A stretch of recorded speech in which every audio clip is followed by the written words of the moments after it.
You ever take a job that seemed too good to be true? Maybe it was easy money. Maybe it felt off. But you ignored the warning signs. Let me tell you about the night I babysat a child who wasn't there. It was October 2019. I was 17, saving up for a car. Mrs. Thompson, a woman from my mom's book club, offered me $200 to watch her 6-year-old son, Ethan, for one night. $200 for 6 hours? Seemed insane, but she insisted. Ethan's shy, she said. He'll hide at first. Don't force him to interact. The house was at the end of Willow Lane, this quiet suburban street where every yard had dead oak trees and Halloween decorations left over from the 90s. The Thompsons' place looked normal. White picket fence, pumpkin on the porch. But when Mrs. Thompson opened the door, the air smelled like wet soil and mothballs. Ethan stood behind her, wearing pajamas, in October. His eyes were glassy, like he'd been crying. "He'll go to bed at 8, Mr. Thompson said, avoiding my gaze. "Don't go upstairs. Don't call us unless it's an emergency." They left in a hurry, tires screeching. The rules were simple. Stay downstairs. Don't answer the landline. If Ethan asks to play hide and seek, say no. Easy enough. I plopped on the couch, scrolling TikTok. Around 7 p.m., I heard giggling upstairs. Kids, right? Then the TV flicked on by itself. Static. I turned it off.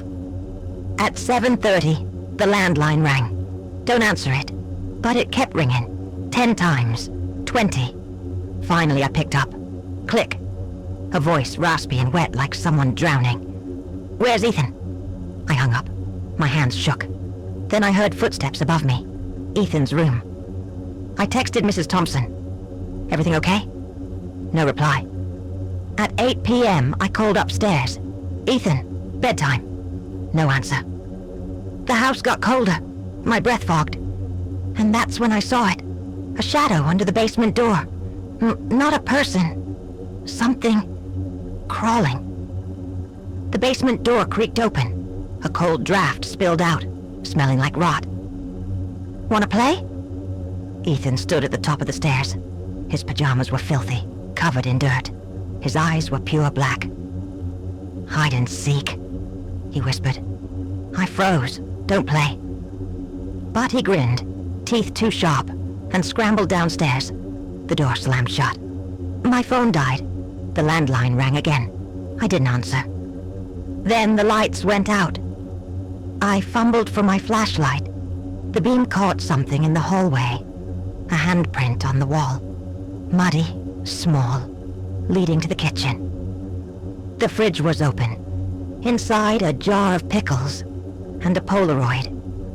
It showed the Thompsons smiling in front of a grave. The headstone read, Ethan Thompson, 2013 to 2016. My blood turned to ice. Ethan died 3 years ago. Found you. He was behind me. His skin was gray, lips blue. Mommy says you're my new friend. I ran. The front door was locked. The crawl space under the stairs creaked open. Ethan's voice echoed, "You have to stay forever." I smashed a window with a lamp. Glass shredded my arm, but I climbed out, sprinted to my car. As I peeled away, I glanced back. The Thompsons' house was dark, except for Ethan's window. A silhouette stood there, waving. The next day, I told my mom. She paled. The Thompsons moved away years ago, after their son. Died in a fire? I finished. No, she said. Ethan drowned, in the basement. Police found the house abandoned, rotting floors. A child-sized coffin in the crawl space. But here's the worst part.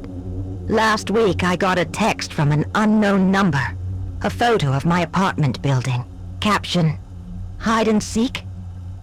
And sometimes at night I hear giggling and the smell of wet soil.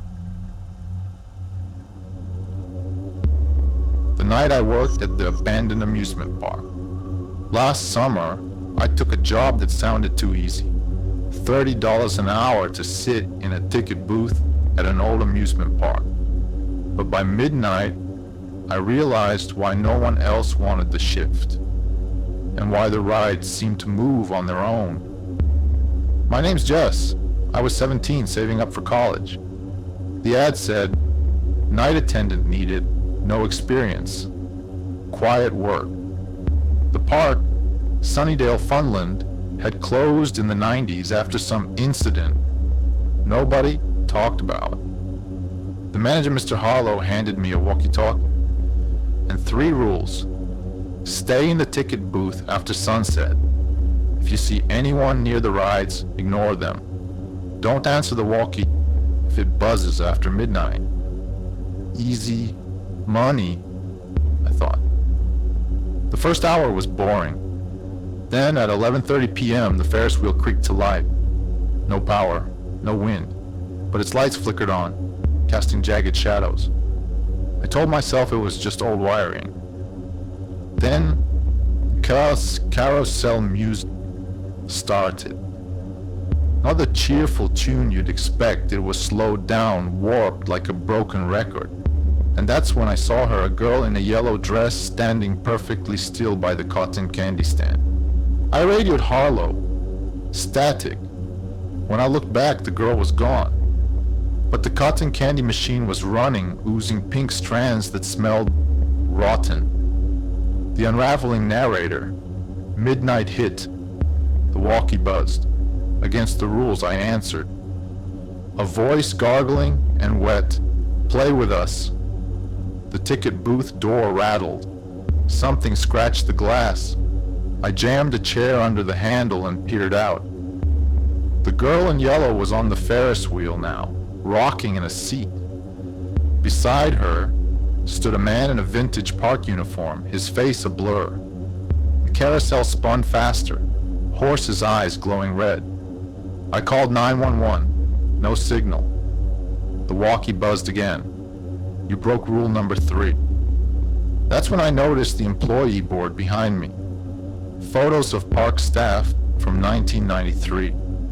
The man in the uniform. His name tag read Harlow, but Mr. Harlow had hired me that morning. This Harlow's photo was crossed out with a note.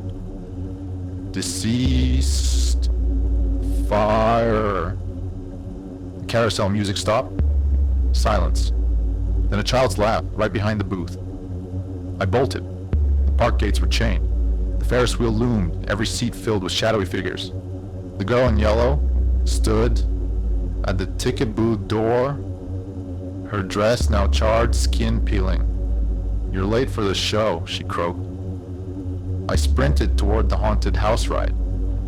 Bad idea. Its doors creaked open, spewing fog that reeked of burnt plastic inside. Mannequins in melted clown costumes turned their heads, watching me. The walkie exploded with voices. Stay, stay, stay. I climbed the roller coaster scaffolding, the metal icy. Below, the figures gathered, necks craning upward. The girl in yellow smiled, her jaw unhinging like a snake's. Then I saw it, a gap in the fence behind the bumper cars. I jumped, landed hard, and ran. Behind me, the park lights blazed to life, and the distorted carousel music swelled. A trucker picked me up on the highway. He said I smelled like smoke and popcorn. The twist narrator. The next day, cops found Sunnydale Funland decayed and overgrown. No power, no Ferris wheel lights. But in the ticket booth, they discovered a 1993 newspaper. Fire engulfed Sunnydale Funland. 10 employees and 15 children killed. The girl in yellow? Emily Carter, age 9. She'd been trapped in the cotton candy stand. I thought I escaped, but last week, my bedroom light flickered at midnight. The walkie-talkie I'd thrown away buzzed under my bed. Your turn to hide. And outside my window, the faint smell of burnt sugar and a carousel tune playing down the street. Camera pans to a child's hand placing a burnt ticket on a windowsill. Carnival music swells, then cuts to silence. Never take the night shift. The night. It began. My name's Lauren. I'm 19, a college student drowning in midterms. Last Thursday, I crashed into bed at 2 a.m. That's when it started. I woke up in my room, or at least I thought I did. Everything looked normal, but my clock read 3:33. The air smelled like burnt hair. And my door, it was nailed shut. I tried screaming. No sound came out. That's when I heard it. Knuckles dragging along the hallway wall. Slow, deliberate. My closet door creaked open. Inside, my clothes hung neatly, except for my winter coat. It was bulging, like someone was inside. The sleeves twitched. I jolted awake. Sunlight poured through my window.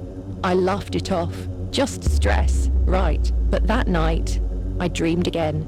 Same room, same clock, same smell. The rules of the nightmare. By the third night, I noticed patterns. The nightmare always starts at 3:33 a.m. The closer the dragging sound gets, the colder the room becomes. If the coat touches me, I wake up with bruises. On night 4, I tried to fight. I ripped the coat off the hanger. Underneath was a skinless face, its jaw unhinged. "You're mine now," it hissed. I woke up screaming. 3 parallel scratches ran down my arm. My roommate swore she heard whispering in our room, but I was alone. I Googled recurring nightmares. Reddit threads talked about lucid dreaming. A user named ShadowWatcher13 messaged me. "It's not a dream, it's a leech. Feed it fear, and it follows you." That night, I stayed awake. 3:33 a.m. hit. My eyes shut on their own. This time, the nightmare had spread. My entire dorm was frozen, walls bleeding black sludge. The dragging sound was right outside my door. I found a note on my desk, my handwriting, but I never wrote it. "The coat is the door. Burn it." The closet burst open. The coat lunged, wrapping around me like a second skin. I woke up choking, my sheets soaked in something oily, the escape that failed. I drove home, thinking distance would help. Wrong. That night, the nightmare waited in my childhood bedroom. The coat hung in my closet, next to my sister's prom dress. She died in a car crash 5 years ago. The dragging sound sped up. A voice, warped and familiar, giggled, "Miss me?"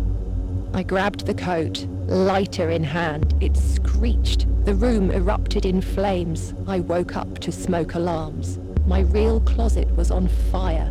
Firefighters found no cause, but in the ashes, they uncovered a melted zipper from the coat I'd burned in the dream. I'm staying at a friend's now. No closets, no coats. But last night, I dreamed again. This time, it wasn't my room.